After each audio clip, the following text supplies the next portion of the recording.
Les voy a hablar de nutrición e inflamación y de cómo modula o cómo puede modularse la respuesta inmunitaria por la dieta, por los componentes de la dieta, por dietas completas o por componentes aislados. La inflamación aguda es el término que se utiliza para eventos tempranos del proceso de respuesta inmunitaria. La inflamación se caracteriza por rubor, hinchazón, dolor y pérdida de función. El sistema inmunológico en condiciones normales, frente a un daño, frente a la entrada de un microorganismo, se activa, ataca la causa que está originando todo el proceso, guía el proceso de reparación y los síntomas desaparecen.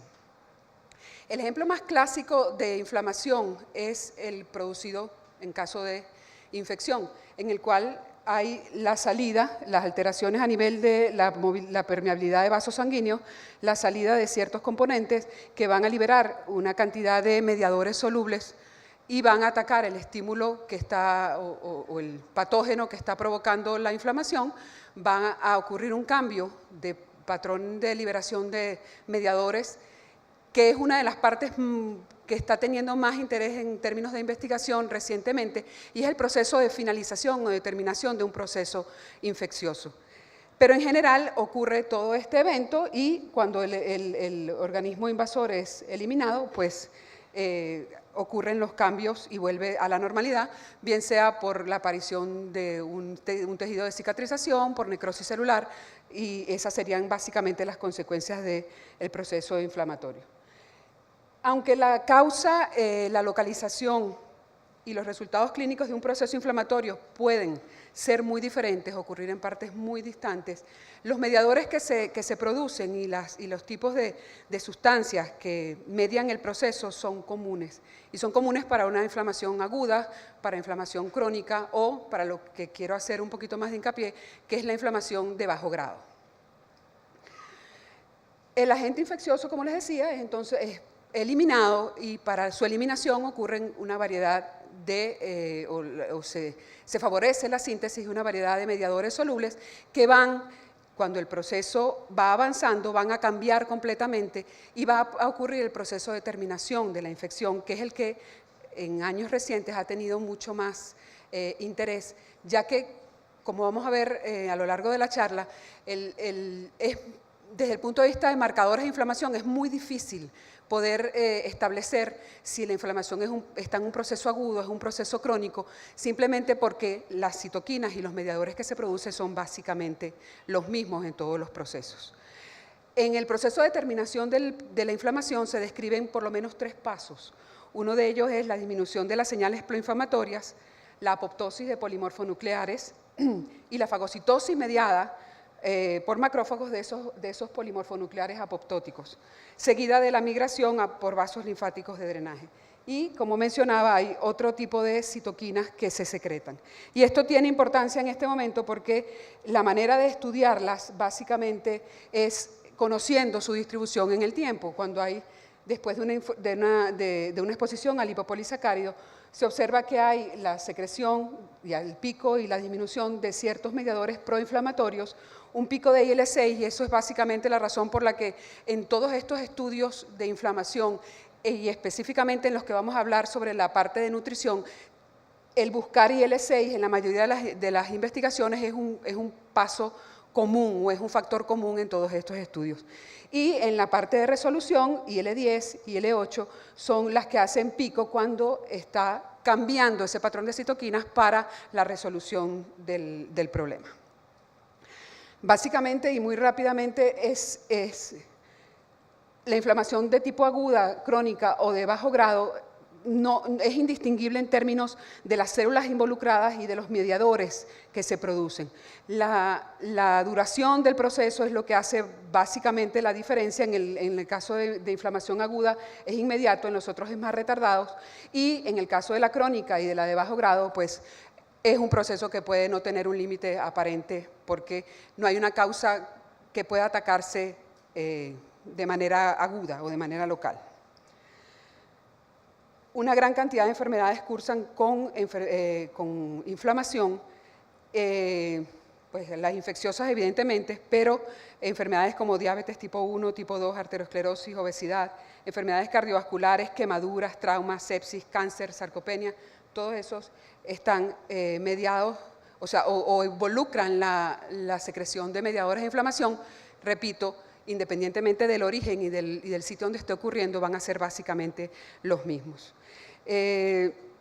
Lo que debemos mantener claro es que el proceso inflamatorio es una respuesta del organismo, una respuesta deseable, probablemente incómoda para el huésped, pero es una medida del potencial de defensa que tenemos frente a los microorganismos invasores. El problema es cuando esta inflamación se hace crónica o no puede resolverse, que de la misma manera como esos mediadores solubles están atacando una cantidad de daño tisular, en el caso de quemaduras o de microorganismos invasores, están atacando a las células propias. Entonces hay tejido necrótico, hay tejido cicatrizal, y eso en el tiempo, sobre todo cuando hablamos de, por ejemplo, daño endotelio, en el caso de hipertensión, perpetúa, si acaso no es la causante, por lo menos perpetúa el mantenimiento del daño a tejidos, a órganos, a endotelio, por ejemplo. Dicho esto, y entendiendo el proceso inflamatorio como algo que ocurre de manera necesaria y deseable en ciertos casos, también se ha encontrado que la dieta, la composición de la dieta, puede tener un papel importante en la modulación de esa respuesta inmunitaria. Lo que sí quiero dejarles muy claro, porque probablemente hay algunos nutrientes que van a resultar, por decirlo menos, a lo mejor sorpresa, a lo mejor no, si ustedes están pues muy actualizados, es que desde hace mucho tiempo se sabe que sobre la respuesta inmunitaria los nutrientes tienen un papel clave. La respuesta a esto o las evidencias vienen de estudios in vitro en la mayoría de los casos. ¿Qué significa eso? Pues que si yo pongo zinc a unas células de cierto tipo y puedo observar que si pongo a crecer células inmunitarias y les quito el zinc, va a haber un efecto sobre la cantidad y sobre la función de células T. Hay muchos de estos efectos que se han demostrado in vitro. Para lo que vamos a ver a continuación, hice la revisión bibliográfica basándome en estudios de intervención, en estudios transversales, en estudios en los que se da o no se da un determinado nutriente y ver cómo se afecta la respuesta inmunitaria. Por lo tanto, se encuentran que compuestos que in vitro han demostrado un potentísimo efecto, como es el caso del té, cuando uno lleva eso a la realidad, en vivo, en el organismo, en el ser humano, no tienen un efecto o tan potente o en algunos casos simplemente no está. Hago esa aclaratoria inicial y les digo que esta revisión está basada en una revisión de la literatura, pero que encontré dos papers en los que hice bastante hincapié. Uno de 2000, no son un paper, son dos volúmenes de British Journal of Nutrition, que uno es del 2011 y el otro es del 2013, y que están basados justamente en esta revisión. Esta revisión incluye estudios en humanos, repito, o revisiones incluyen estudios en humanos, y incluyen aproximadamente 900 referencias bibliográficas. O sea que las evidencias que se presentan aquí hablan de 20, 30 y 50 estudios transversales por cada uno de los nutrientes que les voy a mencionar. Y para empezar, hablamos de patrones de consumo y en cuanto, por ejemplo, a dieta hipocalórica, la dieta hipocalórica se asocia a una disminución de marcadores de inflamación. Normalmente se estudian, así como les mencioné, IL-6, se estudia proteína C reactiva y se estudian otras citoquinas que pueden variar, se estudian moléculas de adhesión. Y se encuentra en general que cuando se disminuye la cantidad de calorías en la dieta, hay una tendencia a un efecto antiinflamatorio. Es como evidente que uno pudiera pensar que esto va a ocurrir si uno piensa en el tejido adiposo como una fuente de citoquinas, entre ellas las proinflamatorias, y que se ha demostrado con certeza absoluta la infiltración por macrófagos de ese tejido adiposo, los que están produciendo citoquinas. Si uno disminuye el tejido adiposo, pues uno podría pensar que en caso de dietas hipocalóricas simplemente va a obtener una disminución de citoquinas inflamatorias.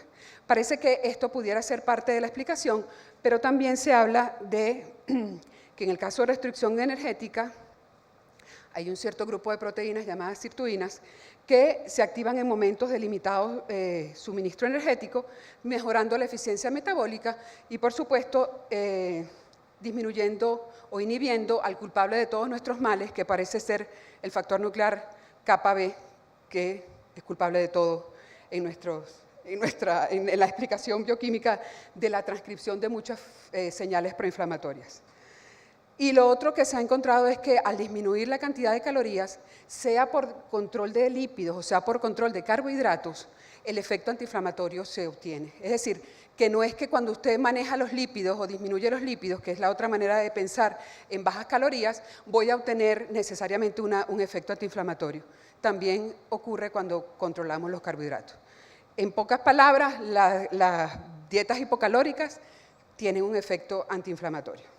En cuanto a la dieta mediterránea, y coincido un poco con el concepto de qué es dieta mediterránea, cuando uno habla y define que la dieta mediterránea en general consta de aceite de oliva y sobre todo siempre aceite de oliva, es el factor común, frutas, vegetales, nueces, granos, cereales integrales y la presencia variable de productos lácteos bajos en grasa, la mayoría de la evidencia muestra un efecto antiinflamatorio, sobre todo en términos de ILC, proteína C reactiva.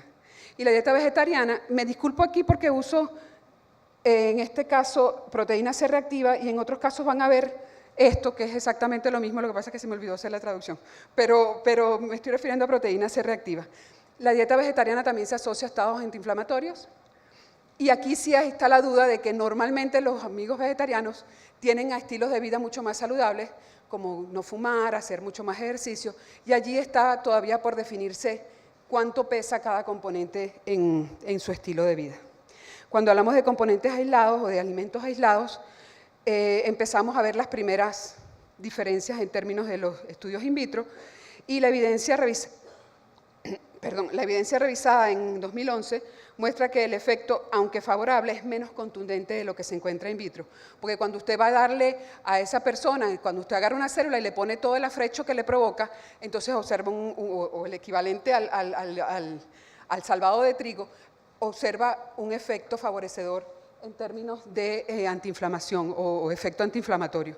Cuando le va a dar eso en términos de pan a alguien, ya es más difícil ya definir que es una dieta alta en fibra, se complica un poco más y uno de los aspectos en los que hay que terminar de definir bien los términos para poder hablar de que los cereales integrales tienen un efecto in vivo es ponerse de acuerdo en alguno de los términos que se están utilizando. Para hacerlo mucho más rápido, frutas y verduras, sin lugar a dudas, efecto antiinflamatorio más que demostrado en estudios transversales y en estudios longitudinales, y de todos los revisados, aproximadamente 16 estudios, solo uno, no es que sea proinflamatoria, pero por lo menos no demuestra un efecto del consumo de frutas y verduras disminuyendo los marcadores de inflamación. En cuanto a las nueces, la evidencia no es concluyente, y no es concluyente para todas las nueces. A los que les gusta el pistacho les tengo malas noticias. No funciona, como aparentemente no tiene ningún efecto antiinflamatorio. En algunos casos, por ejemplo, en términos de nueces y avellanas se ha demostrado un efecto favorecedor. Y lo importante aquí es lo que uno pierde de vista cuando habla de estudios en humanos. Ya no puedes controlar tantas cosas y siempre y cuando esas nueces estén formando parte de la dieta mediterránea, se ha observado ese efecto antiinflamatorio. El consumo y el otro tipo de estudios en los que se ve efecto es cuando se miden, por ejemplo, moléculas de adhesión celular, en las que uno está midiendo indirectamente el efecto que se tiene sobre endotelio. Ahí se pareciera que siempre que formen parte de la dieta mediterránea tienen un efecto antiinflamatorio. Los pescados en general también, en términos de proteína C reactiva, IL-6, TNF-alfa, y debo mencionar, porque no es nada despreciable y porque el estudio es, pues, históricamente muy serio, un estudio de Enhains con 5.037 adultos no mostró asociación entre el consumo de pescado y proteína C reactiva. De nuevo, el que no lo haga con un marcador de inflamación no necesariamente significa que no esté ocurriendo el efecto. Aquí vienen más efectos diferentes a los que uno oye que la gente alegremente soya, la maravilla del mundo, el té, pues los estudios en humanos, cuando se analizan aproximadamente 20 estudios aleatorizados, muestran que la soya no tiene efectos sobre los niveles de proteína C reactiva, IL-6, IL-18 y CAM1, moléculas de adhesión celular. Esta falta de efecto podría, nuevamente, es diferente a un estudio in vitro a uno in vivo, podría asociarse a pérdida parcial por procesamiento o por proceso digestivo de ese efecto que, no estoy diciendo que no ocurra in vitro, ocurre realmente, pero los compuestos cambian durante el proceso digestivo. Simplemente con pensar que pasa por 6 normal de ácido clorhídrico durante la digestión en el estómago, no es tan difícil imaginarse que pudieran haber cambios estructurales importantes.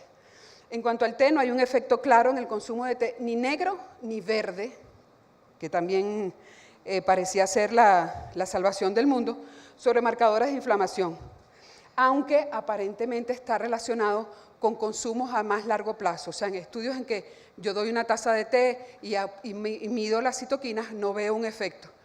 En términos perdón, cuando se da té, por ejemplo, una taza diaria por lo menos 15 días, haciendo ciertas correcciones, uno observa un efecto sobre proteína C reactiva. Y en café, como hay de todo, a pesar de que digan que todo lo del café es malo, el café tiene interesantes antioxidantes, tiene un contenido de carotenoides muy bueno, por supuesto, varía mucho dependiendo de muchas cosas, pero no están claras las asociaciones. Como verán, empecé a correr más porque se me acaba el tiempo. La buena noticia es que el chocolate sí. Me encanta informarles que el chocolate, a medida que aumenta el grado de polimerización, es decir, a medida que el chocolate es más oscuro y que hay un consumo moderado diario, hay un efecto antiinflamatorio importante. El alcohol a mí me sorprendió, debo confesarlo, yo yo del vino sabía y de la cerveza, pero lo que me sorprende es que aparentemente aquí no es el grado de los compuestos que se le asignan bueno, sí debe serlo, por supuesto, de los compuestos de la uva, porque el vodka, por ejemplo, tiene efectos antiinflamatorios. Nuevamente, moderadamente, pero también tiene que ser diario. Les informo solo eso. Sí hay variaciones, de 16 estudios que se analizaron, 8 muestran efectos positivos y hay otros que no. Hay mucha variación dependiendo del tipo de estudio que se esté analizando. Rapidito, cualquier pregunta se la hacen al doctor Bosch, pero les informo que los ácidos grasos saturados y los trans son proinflamatorios, que el linoleico conjugado no tiene efecto y que los principales lípidos de nuestra dieta, que son el linoleico y el linolénico, per se aparentemente no muestran efectos sobre proteína C reactiva. Lo que se ha encontrado es nuevamente que la proporción, el cambio en la proporción de saturados y de poliinsaturados, es decir, que aumente la proporción de poliinsaturados con respecto a los saturados. En cuanto al ácido araquidónico, que se estudia mucho en la parte de inflamación, tiene un efecto, no se ha encontrado asociación con inflamación. Y el EPA y el DHA han mostrado un efecto que reduciendo la inflamación, aunque el efecto no es tan evidente o tan grande como el que se ha observado en estudios in vitro. Los péptidos lácteos, que en algún momento se estudiaron o se siguen estudiando, no hay suficiente evidencia para hacer conclusiones al respecto. En términos de carbohidratos, la hiperglicemia tiene un efecto muy importante es evidentemente proinflamatoria, pero aquí lo interesante a mantener en mente es que esta hiperglicemia, aunque sea la transitoria producida después del consumo de alimentos, siempre produce una respuesta inflamatoria.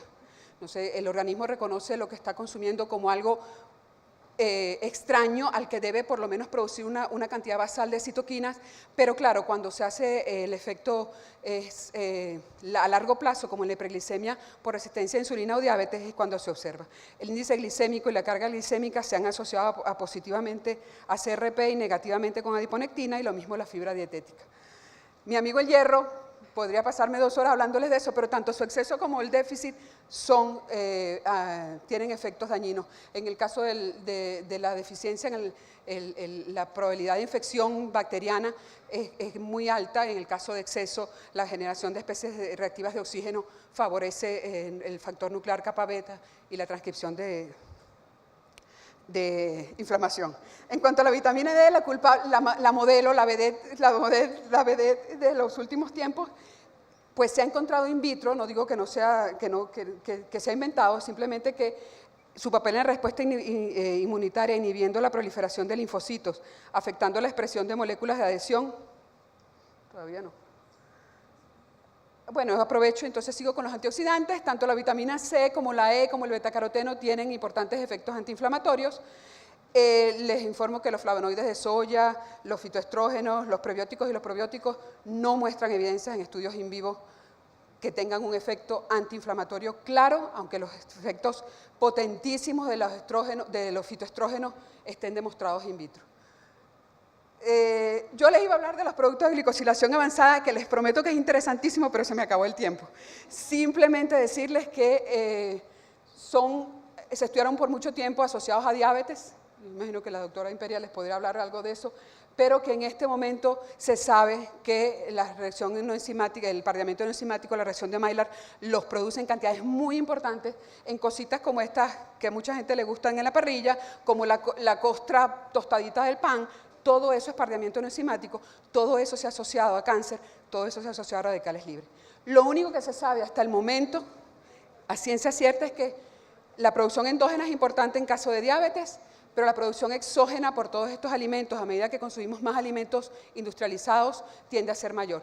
Lo que se sabe en este momento, a septiembre de 2013, es que si usted consume más compuestos de reacciones tipo Maillard, de parlamiento enzimático, es decir, más H, más productos de glicosilación avanzada, sus niveles en sangre van a ser superiores. Que eso tenga una relación directa o se haya encontrado, es probable que la haya, pero no se ha encontrado relación directa con todos los procesos inflamatorios. Finalmente, decirles que hay que ser cauteloso con todos estos beneficios y maravillas o efectos antiinflamatorios o proinflamatorios de los compuestos, porque es un poco de moda. Y si simplemente seguimos el consejo aquí, no vamos a comer absolutamente nada. Un poco dejarles el mensaje de que sí, estos son los héroes de la película. Las frutas, verduras, pues consúmanlas todo lo que puedan. Pero señores, hay que, de vez en cuando ustedes saben, ¿no? Y que aquí está lo que hablaba, creo que era Samar, sobre lo de los 30 kilómetros o no sé cuántos kilómetros que corría el hombre primitivo. Pues yo creo que aquí evitar la comida grasa, manteniendo a este señor flaquito, comerse los vegetales que puedan y mantener ejercicio aunque sea a juro. Ese es el secreto. Hasta luego, gracias.